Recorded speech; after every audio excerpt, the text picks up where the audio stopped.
जिस बेटे को मर चुका समझकर दफना दिया। 10 साल बाद वही लड़का दरवाजे पर खड़ा था। कहानी।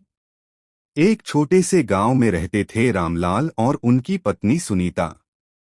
उनका एक ही बेटा था, छोटू। एक दिन छोटू अचानक मेले में गायब हो गया।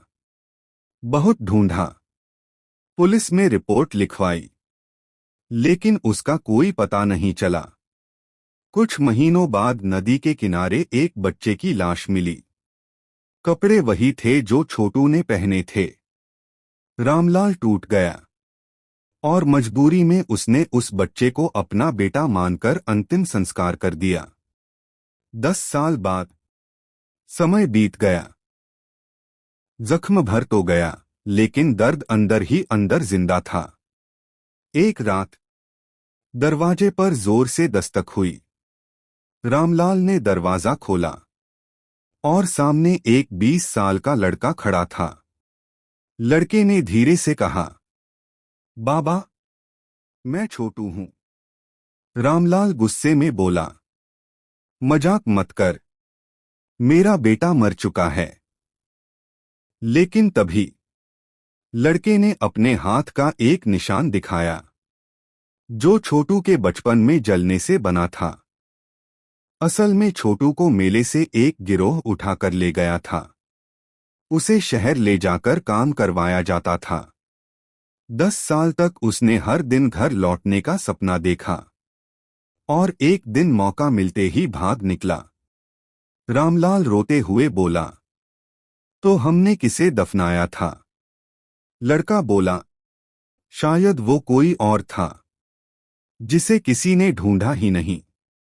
रामलाल ने बेटे को गले लगा लिया, लेकिन उस दिन उसे एक और सच्चाई समझ आई।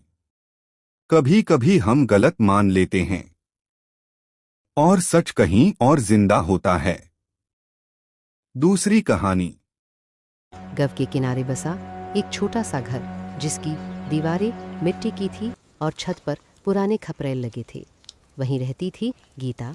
सुबह सूरज उगने से पहले ही वह उठ जाती, चूल्हा जलाती। उसके चेहरे पर थकान साफ झलकती थी, लेकिन आंखों में एक अजीब सा सुकून था। एक दिन मैं बहुत बड़ा आदमी बनूंगा, गीता, बस थोड़ा समय चाहिए। लेकिन वक्त ने अचानक करवट ली। काम नहीं था, कर्ज बढ़ता जा रहा था। मुझे शहर। गीता ने उसकी आंखों में उम्मीद देखी और बिना कुछ कहे उसे जाने दिया। उसने सोचा वह जरूर लौटेगा। लेकिन रमेश के जाने के बाद सब कुछ बदल गया। शुरू के कुछ महीनों तो उसका कोई खबर आया, लेकिन धीरे धीरे चिट्ठियां आनी बंद हो गईं। फोन भी नहीं आता था। गांव वाले तरह तरह की बातें करने लगे। गीता सब सुनती, लेकिन चुप रहती। उसने अपने आंसू अंदर ही दबा लिए थे।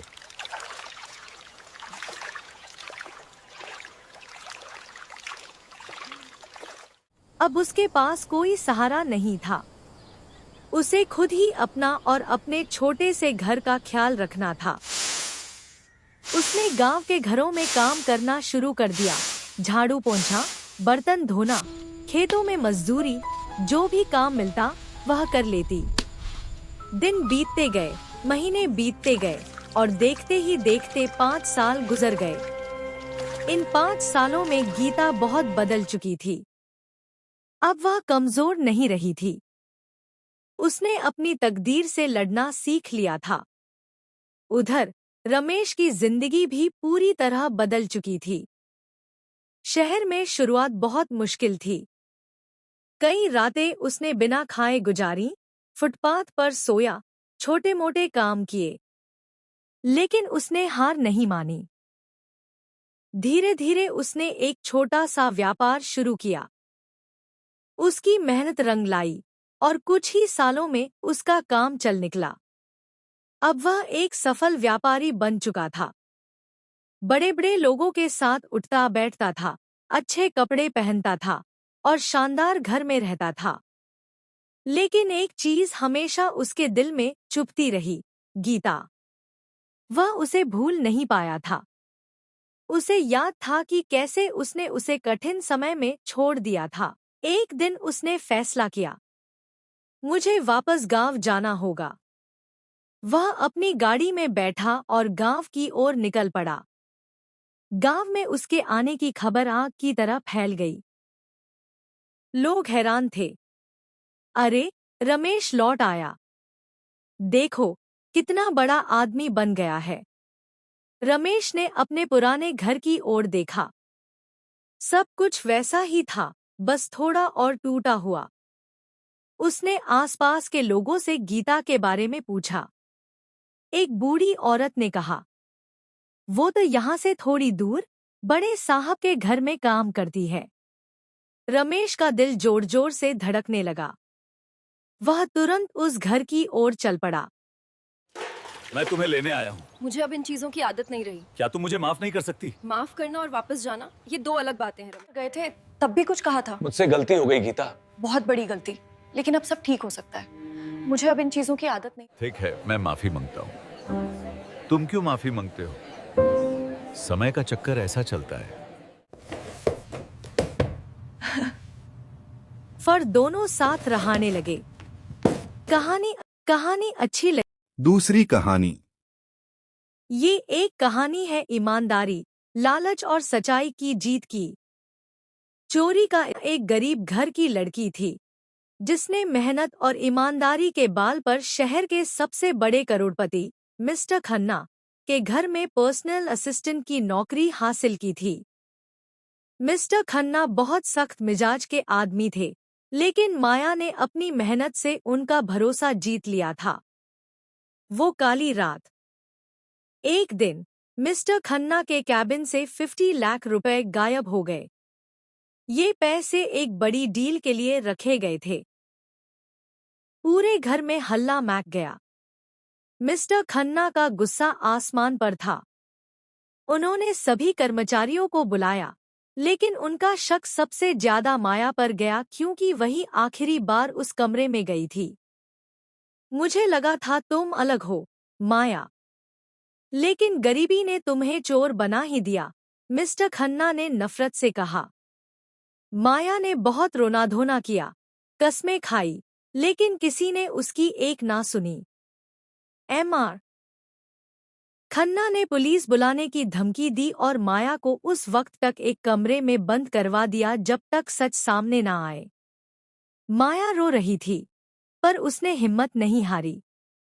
उसने याद किया कि जब वो कमरे से निकल रही थी, तब मिस्टर खन्ना का भांजा आर्यन वाहन दबे पांव जा रहा था। आर्यन एक बिगड़ा हुआ लड़का था जिसे गैम्बलिंग, जुआ की आदत थी। माया ने खिड़की से बाहर देखा कि आर्यन अपनी कार की डिग्गी में कुछ छुपा रहा है। उसने जोर जोर से दरवाजा पीटा और मिस्टर खन्ना को बुलाया। सर, एक बार मेरी बात मानिए और आर्यन बाबा की कार चेक कीजिए। अगर मैं गलत हुई तो आप मुझे जेल भेज दीजिएगा, माया ने हिम्मत करके कहा। इंसाफ की जीत। मिस्टर खन्ना ने शक के बिना पर जब कार की तलाशी ली, तो वहां एक बैग मिला जिसमें पूरे 50 लाख रुपए थे। आर्यन पकड़ा गया और उसने डर के मारे सब सच युगल दिया कि उसने कर्जा चुकाने के लिए चोरी की थी और सारा इल्जाम माया पर डालने की साजिश रची थी। अंजाम। मिस्टर खन्ना को अपनी गलती का एहसास हुआ। उन्होंने माया से माफी मांगी और उसे न सिर्फ उसकी पुरानी नौकरी दी, बल्कि उसकी ईमानदारी के लिए उसे एक बड़ा बोनस भी दिया। सी। दूसरी कहानी। रात के लगभग 10 बज चुके थे। पटना की सड़कें अब दिन भर की भागदौड़ के बाद शांत होने लगी थी। हल्की ठंडी हवा चल रही थी और कहीं-कहीं स्ट्रीट लाइट की पीली रोशनी सड़क को रहस्यमय बना रही थी। इसी सुनसान सड़क पर एक महिला तेज कदमों से चल रही थी। उसका नाम था कैप्टन आराध्या सिंह, लेकिन इस समय वह किसी सेना अधिकारी जैसी नहीं दिख रही थी। न वर्दी, न कोई रौब। साधारण सूट में, कंधे पर बैग, बाल हल्के बिखरे हुए। वह शहर में छुट्टी पर आई थी और अपने पुराने घर लौट रही थी। दिन भर अपने परिवार के साथ समय बिताने के बाद वह अपनी एक दोस्त से मिलकर लौट रही थी। उसे अंदाजा भी नहीं था कि यह रात उसकी जिंदगी का एक ऐसा अध्याय लिखेगी जिसे वह कभी नहीं भूल पाएगी। जैसे ही वह एक मोड़ पर पहुंची, उसने देखा कि एक पुलिस जीप खड़ी है। जीप के पास एक सब इंस्पेक्टर खड़ा था। नाम था राकेश यादव। राकेश का स्वभाव शहर में बदनाम था। वह अपनी वर्दी का गलत इस्तेमाल करने के लिए जाना जाता था। उसकी नजर जैसे ही आराध्या पर पड़ी, उसने मुस्कुराते हुए आवाज लगाई, ओ मैडम, इतनी रात को कहाँ जा रही हो? आराध्या रुकी। उसने शांत लेकिन ठंडी नजर से उसे देखा। घर जा रही हूँ। कोई दिक्कत है? राकेश उसके पास आया, उसके चारों ओर घूमते हुए बोला, दिक्कत तो हो सकती है। इतनी रात को अकेली लड़की, कुछ भी हो सकता है। आराध्या ने सीधा जवाब दिया, आप अपनी ड्यूटी पर ध्यान दीजिए, मुझे जाने दीजिए। लेकिन राकेश को उसकी यह सीधी बात चुभ गई। इतनी जल्दी क्या है? पहले आईडी दिखाओ। आराध्या ने बिना बहस किए अपना पर्स खोला और एक कार्ड निकाला। राकेश ने उसे देखा, लेकिन ध्यान से नहीं। ये क्या है? कोई कंपनी का कार्ड? हमें बेवकूफ समझ रखा है क्या? आराध्या अब थोड़ा सख्त हो गई। आप सही से देखिए। राकेश हंस पड़ा। मैडम, हमें सब समझ आता है। तुम जैसी लड़कियां रात में घूमती हैं। और फिर उसने गंदी नजर से देखा। यह वह पल था जब आराध्या के अंदर की सैनिक जाग उठी। बस अपनी भाषा संभालिए। राकेश का अहंकार अब पूरी तरह सामने आ चुका था। अरे! आवाज ऊंची। लगता है बड़ी अफसर हो। उसने हाथ बढ़ाकर रास्ता रोक दिया। आराध्या ने अपना बैग खोला। इस बार उसने एक खास कवर निकाला। धीरे धीरे उसने उसे खोला और राकेश के सामने कर दिया। राकेश की नजर जैसे ही उस कार्ड पर गई, उसकी सांस अटक गई। Captain Aradhya Singh, Indian army. उसके हाथ कांपने लगे। मैडम, ये सच है। आराध्या की आवाज अब ठंडी और मजबूत थी। हाँ। और अब बताइए, क्या मुझे अभी भी थाने चलना है? राकेश का चेहरा पीला पड़ चुका था। उसके शब्द लड़खड़ा गए।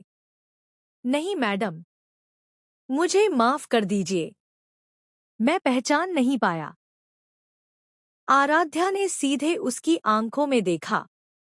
अगर मैं आर्मी ऑफिसर नहीं होती, तो क्या तब भी आपका व्यवहार यही होता? यह सवाल राकेश को अंदर तक हिला गया। वह चुप हो गया। आराध्या ने फोन निकाला। हेलो सर, यहाँ एक पुलिस अधिकारी ने अभद्र व्यवहार किया है। अब मामला गंभीर हो चुका था। कुछ ही मिनटों में एक और जीप आई। इस बार उतरे एसपी राजीव सिंह। क्या हुआ यहाँ? आराध्या ने पूरी घटना बताई।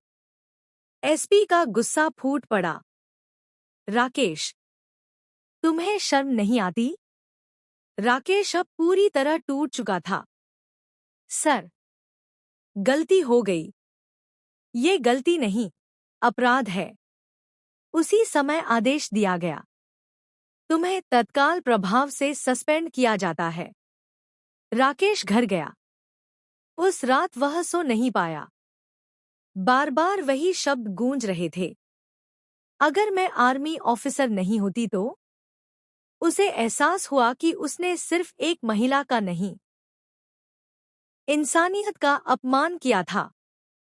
उसने खुद को बदलने का फैसला किया। संघर्ष। सस्पेंशन के दौरान उसने कई किताबें पढ़ी, महिलाओं के अधिकारों पर सेमिनार अटेंड किए, धीरे धीरे उसका नजरिया बदलने लगा। वह समझ गया, वर्दी ताकत नहीं, जिम्मेदारी होती है। नई शुरुआत। 6 महीने बाद राकेश वापस ड्यूटी पर लौटा, लेकिन अब वह पहले जैसा नहीं था। एक दिन एक महिला रात में अकेली जा रही थी। इस बार उसने सिर्फ इतना कहा, मैडम, अगर आपको किसी मदद की जरूरत हो तो बताइए। महिला मुस्कुराई, धन्यवाद। राकेश के चेहरे पर संतोष था। कुछ महीनों बाद एक समारोह में उसकी मुलाकात फिर से आराध्या से हुई। इस बार उसने सिर झुकाकर कहा, मैडम, उस दिन आपने मुझे जो सिखाया उसने मेरी जिंदगी बदल दी। आराध्या ने हल्की मुस्कान के साथ कहा, सीखना ही सबसे बड़ी जीत है। अंतिम संदेश। उस रात की घटना ने 2